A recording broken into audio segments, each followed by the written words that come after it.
and gentlemen, this is something exciting. This man began his television stand-up debut with us 25 years ago. Didn't know that.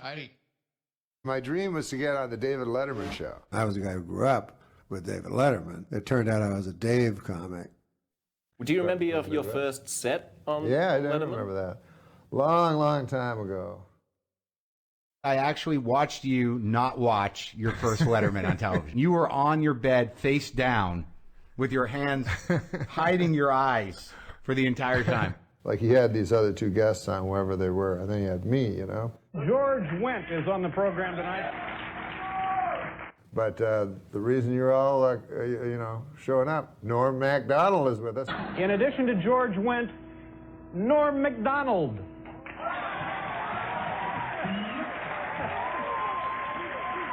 Oh! You mean the comic from Canada? Yeah, the comic from Canada. Norm Macdonald. And he said that like 6 times. I was like, oh my God, like. Yet to come on the show tonight, Norm Macdonald. But it made me realize something about the David Letterman show, and it helped me because on the David Letterman show, like there's a joke going on, and David Letterman's in on the joke, and the studio audience is in on the joke, and Paul Shea from the band is in on the joke, and even the audience is in on the joke, and the joke is the guest, it's you. So as soon as I realized that, I started playing with Letterman and not doing material and going off script, and try to keep up, but boy, it's hard.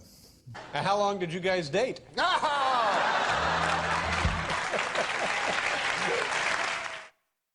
And one of the things that you did on Saturday Night Live was the Letterman impression. I didn't want to do it in any way insulting, so I just tried to do an exact impression with no comment on it, you know what I mean?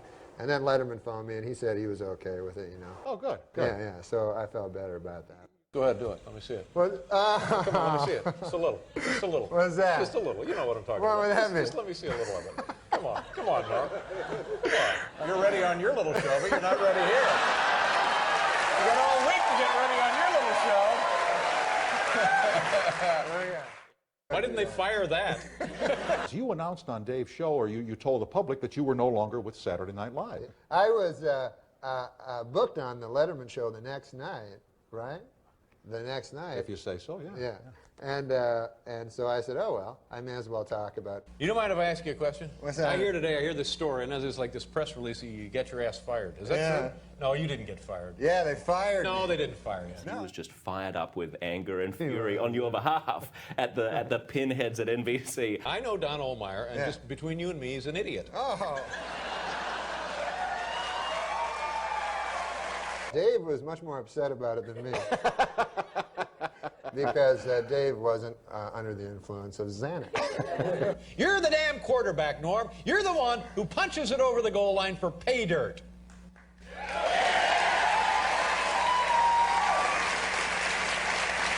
And normally this would be the time when we'd mention the show on Saturday night, but I'm so angry about this that I don't care about the show Saturday night, and neither should you. Oh. What did that mean to have Letterman at your back? Oh, Letterman was so kind to me. I would take this as a great compliment to your wit and wisdom.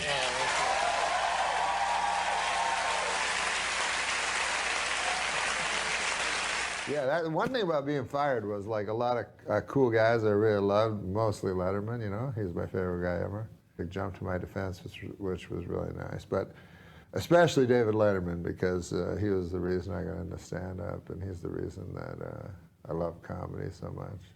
He was nice to me. He's taken me to dinner and stuff and talked. He's a kind of an odd duck, but super smart and really, really funny. He talked to me, which I felt was nice, between commercials, which he never did with anyone else. And he was so funny and sweet to me and stuff. I always felt so close to it. I really felt like that they talk about father figures, that he was my father figure. Helping out with the work here while Dave is getting better. Yeah, well, that's the important thing, is that Dave gets better. He had a quintuple bypass, which kind of close to me, because my dad had a quintuple bypass. Is that right? Had the same surgery. And he lived like another 10 days after that. you said to me when you came out, and I appreciate it, he said, hey, nice to see you, man. And then you looked at me and you said, you look great, but the look in your eye, I could tell you didn't mean it. Now, do I look bad? Do I look like I'm fading here? No, I felt weird saying you look great always means like it sounds Compared to being dead is what you were thinking, right? David Letterman needed a Bette Midler moment that final week, and he got it from you. Oh, that's what I was thinking. I had already appeared what I thought was my last time 4 weeks earlier, and I did panel, you know. How you doing, buddy? I'm doing well, sir. Case goes crazy.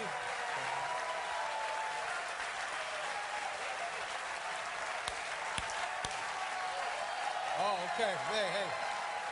Have I been funny so far? More than funny, my friend. All right. Norm. Some sort of practical joke at this point. I haven't seen. So I thought that was my last one. Norm, God bless you. Hey, love I'll miss It's you, good to see baby. I'll miss you. And then Mr. Letterman phoned me and said that he would like me to be the last stand-up. Everybody was acting so cool about Letterman leaving, and I didn't think it was cool. I was saddened by it, you know, and because he just meant so much to me, not only personally in my career, but I just think he changed the whole culture and the way people speak and so forth. And I think he was a very, very important person in society. So I wanted to, first of all, do as funny a set as I possibly could, because I worked very, very hard on it. Anyways, listen, folks, this will be my last time on the David Letterman show, I understand. And then I remembered when I first ever saw him ever, which was at a Toronto television show called 90 Minutes Live, hosted by Peter Zosky, where the guests were Ricky Jay and David Letterman, and David Letterman did this joke, and I remembered the joke, and I loved the joke, and I told all my friends. So, on the show, I did the joke. It was hard to get through the joke. And then I hadn't planned this or anything, but I thought I'd say goodbye to David Letterman, because nobody else was doing it, you know? And I felt someone had to say goodbye to him, for goodness sakes. So yeah, then when I said goodbye to him, I got really sad.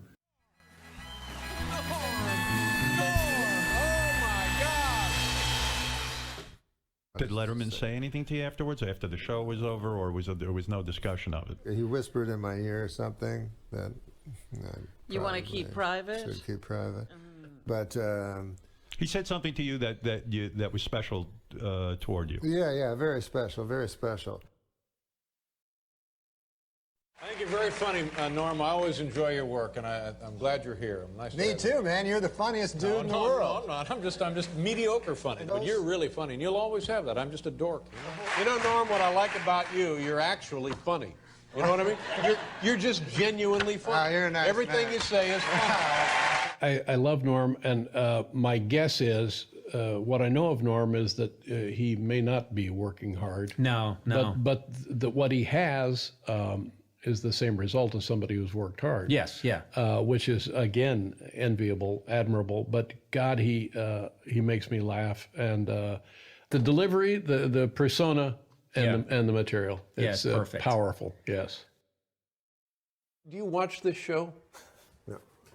But do you watch your own show? No, sir. Well, you have, I've talked to people, I've watched it, and I've talked to other people who find it compelling. You can't take your eyes off. So well, there, imagine if whatever you were it doing is you're making up, whatever qualities you're fabricating here, you yourself possess them. And you, we always worry a little about you, because we regard you as the top of the heap, the best of the best, the funniest of the funny, the guy who has it in every fiber of his being, not conjured. It's the real thing. So you do it. I just want to write. I just want to write books.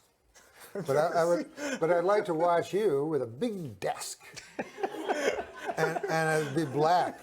Hey. And then Letterman came in for his own show and said Norm should do a talk show, you know. And then I said, well, Letterman knows everything. You know, I should go with him. Do you ever wish that Maybe we're less smart. Maybe you're more.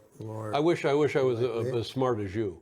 Well, I'm not smart. Oh, you're smarter than I am. I wish I. No. Letterman's been of such help to me because he knows what I can do and what I can't, you know.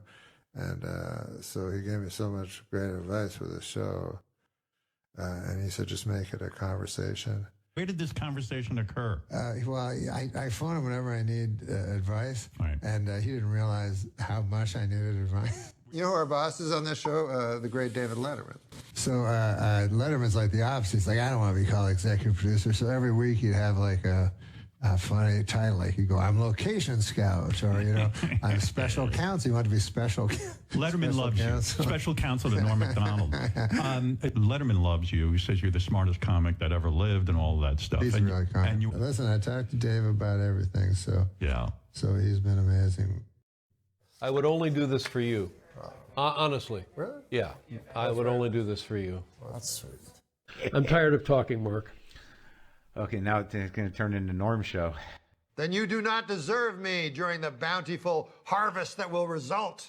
Nah, those things don't work out. I'm not coming back, Norm.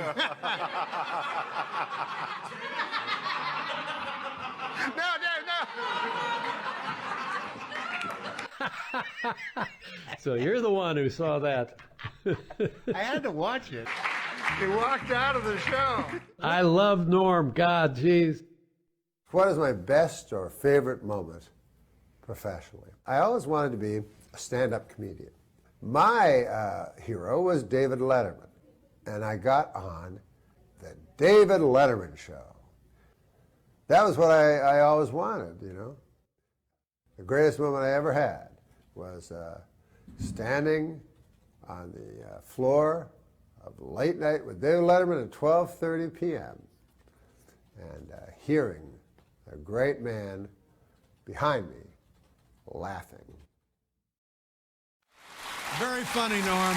And thank you. Thank you for everything. Thank you. Norm Macdonald, ladies and gentlemen.